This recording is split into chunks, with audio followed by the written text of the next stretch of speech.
Hello साथियों, तो आप सभी का स्वागत है हमारा channel effect units with Preeti ma'am में। तो चलिए, हम लोगों ने संधि के बारे में पढ़ रहे थे। तो संधि के बारे में हम स्वर संधि और विसर्ग संधि पढ़ लिए थे। आप लोगों से बताए थे कि संधि 3 प्रकार के होती है। पहला होता है स्वर संधि, दूसरा होता है विसर्ग संधि और तीसरा होता है व्यंजन संधि। तो दो संधि के बारे में हम लोग स्वर और विसर्ग संधि के बारे में पढ़ लिए थे। आज हम लोग पढ़ेंगे व्यंजन संधि। व्यंजन संधि अपने आप में बहुत बड़ा संधि है, ठीक है, यानी इसके बहुत सारे नियम है। तो चलिए हम लोग व्यंजन संधि के बारे में पढ़ते हैं, उसके सारे नियम को हम लोग जानते हैं, ठीक है, ट्रिक के माध्यम से। तो देखिए यहाँ पे हम बता रहे हैं कि व्यंजन संधि यानी व्यंजन के आने के बाद, ठीक है, यानी व्यंजन संधि ऐसे संधि होते हैं जिसमें व्यंजन जब आता है तो उसके बाद किसी स्वर या व्यंजन के आने से उस व्यंजन में जो परिवर्तन होता है, जो विकार उत्पन्न होता है, उसी को हम लोग क्या कहते हैं, व्यंजन संधि कहते हैं। और व्यंजन संधि के बहुत सारे नियम है और ये अपने आप में बहुत बड़ा संधि माना जाता है। तो देखिए, पहला जो नियम है वो कह रहा है वर्ग के पहले वर्ण का तीसरे वर्ण में परिवर्तन, ठीक है, यानी वर्ग जो होता है क वर्ग, क वर्ग, च वर्ग, ट वर्ग, त वर्ग और प वर्ग, तो ये जो वर्ग होता है उसी को कह रहा है वर्ग के पहले वर्ण, यानी वर्ग का पहला वर्ण क होता है वो तीसरे वर्ण में परिवर्तन हो जाता है, ठीक है, यानी पहले वर्ण को हम तीसरे वर्ण में क्या करते हैं, परिवर्तित कर देते हैं। जैसे देखिए, जहां पे भी क आएगा वो वर्ण हमारा ग वर्ण में क्या होगा, परिवर्तित हो जाएगा। जहां पे च हो गया, च का तीसरा वर्ण ज हो जाएगा। ट है तो ट पहला वर्ण है, इसका तीसरा वर्ण र हो जाएगा। त पहला वर्ण है और इसका तीसरा वर्ण द हो जाएगा। प का तीसरा वर्ण ब हो जाएगा। यानी पहले वर्ण का तीसरे वर्ण में परिवर्तन होता है व्यंजन संधि के पहले नियम में। तो देखिए कैसे परिवर्तन होता है, हम लोग एग्जाम्पल के माध्यम से समझते हैं। देखिए यहाँ पे हम लिखे हैं दिक् प्लस अंत, ठीक है, तो ये जो हमारा क है, तो अभी हम बताए हैं वर्ग के पहले वर्ण तीसरे वर्ण में क्या होता है, परिवर्तित हो जाता है। तो जैसे यहाँ पे दिक् आ गया, क आ गया, तो क को हम किस में परिवर्तित कर देंगे, ग में परिवर्तित करेंगे, ठीक है, यानी क पहला वर्ण है और तीसरे वर्ण में परिवर्तित होगा तो दिगंत बन जाएगा, ठीक है, यानी क क्या हो जाएगा, क क्या होगा, ग में परिवर्तित हो जाएगा। वैसे ही देखिए दिक् प्लस गज, यानी क किसमें, ग में परिवर्तित हो जाएगा, तो दिक् प्लस गज दिग्गज हो जाएगा।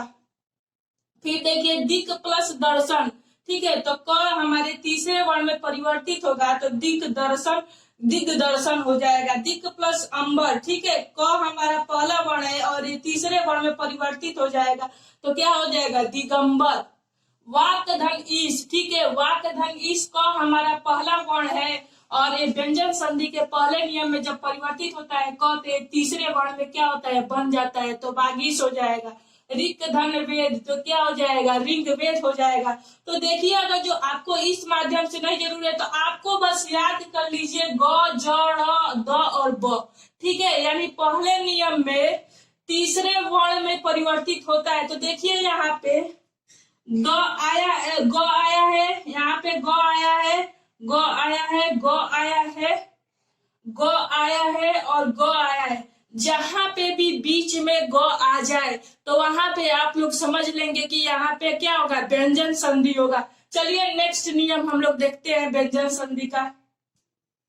देखिए अब हमारा जो सेकंड नियम है व्यंजन संधि का, वो कह रहा है वर्ग के पहले वर्ग का पांचवें वर्ण में परिवर्तन होता है, यानी वर्ग के जो पहला होता है वर्ण वो पांचवें वर्ण में क्या होता है, परिवर्तित हो जाता है, यानी क जो होगा हमारा और ड़ में क्या होगा, परिवर्तित हो जाएगा। च है और य में क्या होगा, परिवर्तित हो जाएगा। और तो हमारा जो है वो न में क्या होगा, परिवर्तित होगा, यानी पहला वर्ग का पहला वर्ण पांचवें वर्ण में क्या होगा, परिवर्तित हो जाएगा। जैसे देखिए हमारा एग्जाम्पल है सट धन मुख, ठीक है, तो आया है ना, तो हम बताए हैं कि तो हमारा म में क्या होगा, सट प्लस मुख यानी सड़मुख, ड़ में क्या होगा, परिवर्तित हो जाएगा, ठीक है। वैसे ही देखिए उत प्लस मत, ठीक है, तो है ना, तो हम बताए हैं कि न में क्या होगा, परिवर्तित हो जाएगा। तो क्या होगा, उन्मत्त हो जाएगा। तत् धन्यमय, तो है ना, तो क्या होगा, नौ में परिवर्तित हो जाएगा, तो क्या होगा, तन्मय हो जाएगा।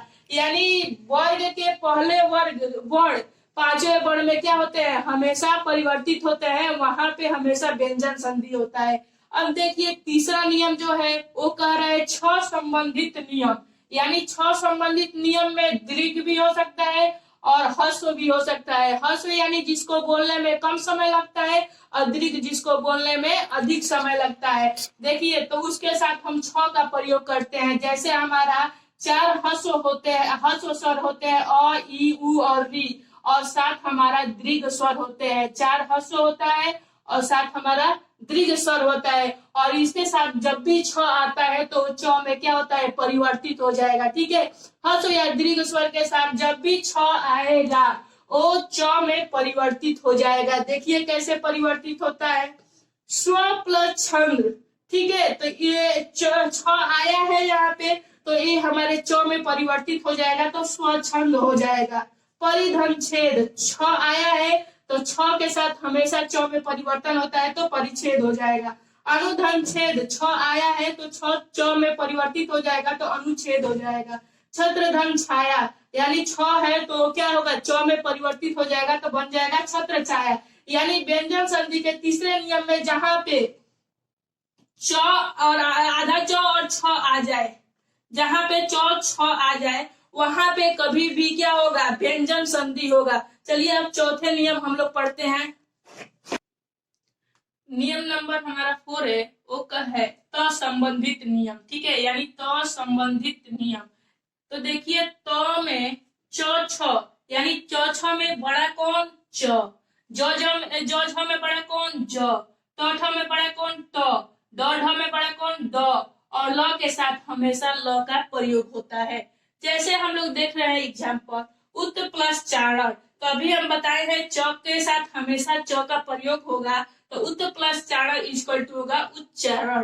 ठीक है, जगत प्लस छाया, ठीक है, यही देखिए छ के साथ भी हम लोग च का प्रयोग करते हैं, तो जगत प्लस छाया, यानी छ यहाँ पे आया है तो छ के साथ हम लोग किसका, च का प्रयोग करते हैं, तो जग छाया हो, जगत छाया होगा। बृहद धन टीका, यानी ट के साथ हम लोग बड़ा वाला ट का ही प्रयोग करते हैं, तो बृहद टीका हो जाता है। सत्य प्लस जन, ठीक है, सत्य प्लस जन में ज के साथ हम लोग किसका प्रयोग करते हैं, ज का ही प्रयोग करते हैं, तो सज्जन हो जाता है। उत प्लस डयन, उत्डयन में ड के साथ हमेशा ड का प्रयोग करते हैं, तो उड्डयन हो जाता है।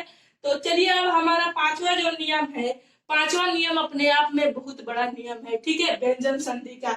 देखिए त के साथ आधा स और आधा स का प्रयोग होता है। जैसे हम लोग त जहाँ पे आए वहां पे त के साथ च का, स के साथ छ का, त के साथ द का और ह के साथ ध का क्या करते हैं, प्रयोग करते हैं। जैसे देखिए यहाँ पे दिया है एग्जाम्पल, उत प्लस श्वास। ठीक है, उत प्लस श्वास, यानी यहाँ पे क्या आया है, स आया है ना, तो स के साथ हम लोग छ का प्रयोग करते हैं कभी भी, तो उच्छ्वास हो जाएगा। ठीक है, सत प्लस सास, यानी स के साथ हम लोग किसका प्रयोग करते हैं, तो देखिए यहाँ पे सत प्लस त के साथ हम लोग किसका प्रयोग कर रहे हैं, च का